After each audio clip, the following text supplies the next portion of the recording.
Mesdames et messieurs, bonsoir, bienvenue à tous dans une nouvelle vidéo All Game Story sur un tout nouveau format. Aujourd'hui on va parler de tout ce qui est l'appartenance des navires et comment on les a attribués au pays après la Seconde Guerre mondiale. Bienvenue donc dans Story, votre nouvelle émission historique sur la chaîne d'All Game Story. Commençons donc par définir les termes utilisés dans l'appartenance maritime. Si je vous parle d'un pavillon, non pas de l'édifice désignant la tente du seigneur en campagne, mais de la nationalité de rattachement du navire. Pour vous donner une idée, le pavillon est au navire ce que la plaque d'immatriculation est à la voiture. Cela permet donc d'affirmer la provenance d'un navire. Alors pourquoi pavillon? Le nom donné à cette notion provient de la pièce en tissu représentant le drapeau du pays auquel appartient le dit navire. Elle est située à l'arrière du bateau, ce qu'on appelle la poupe d'un navire, là, juste ici.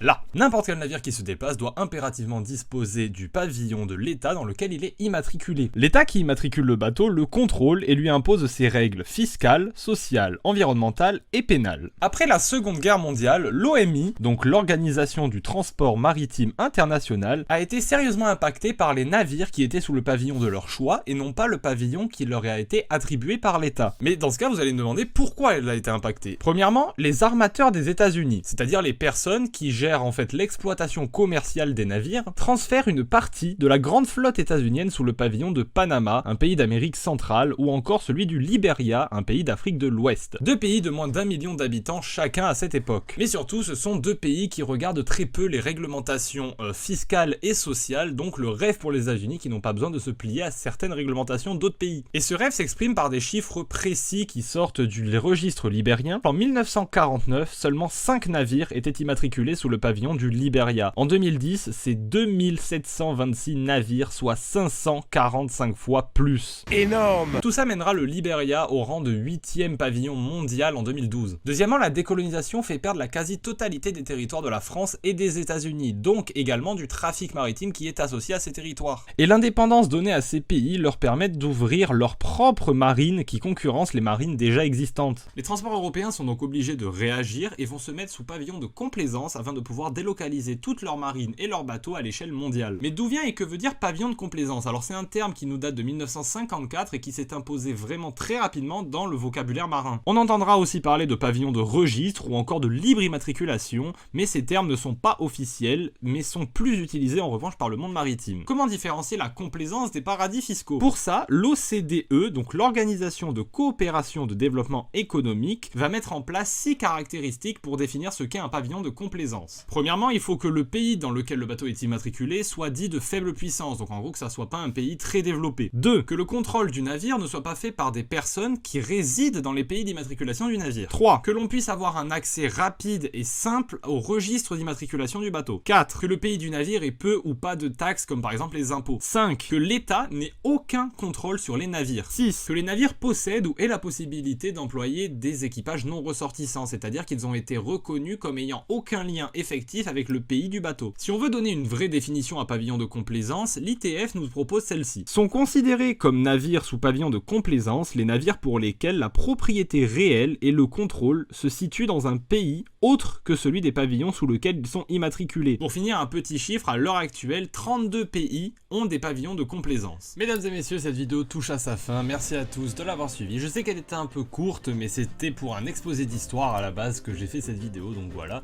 S'il y a d'autres sujets d'histoire que vous souhaitez qu'on aborde ensemble et qu'on regarde peut-être un peu plus en détail, n'hésitez pas à le dire en commentaire. Moi je vous retrouve très bientôt pour une prochaine vidéo. À très vite.